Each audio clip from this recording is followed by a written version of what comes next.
Hello hi હું રવિ બારોટ ફનરંગના ચાર સમાચારમાં આપનું સ્વાગત કરું છું.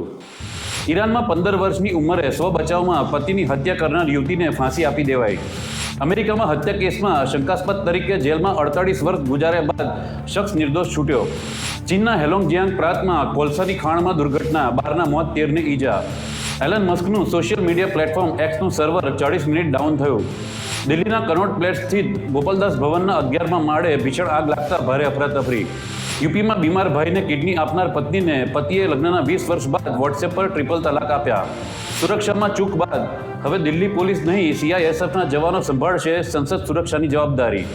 ઝારખંડના હજારીબાગમાં ઠંડીથી બચવા રૂમમાં કોલસા સળગાવી સૂતેલા 4 લોકોનું ગુંગળાઈ જવાથી મોત. ગુજરાતમાં કોરોનાના 11 કેસ વધતા કુલ એક્ટિવ કેસ 23 થયા.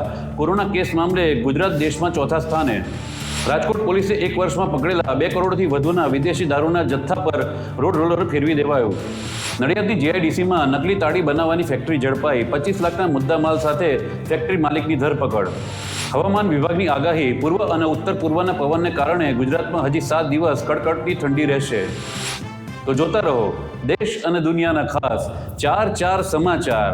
હું રવિ બારોટ, તમારો યાર. આગળનું તો ખબર જ છે ને.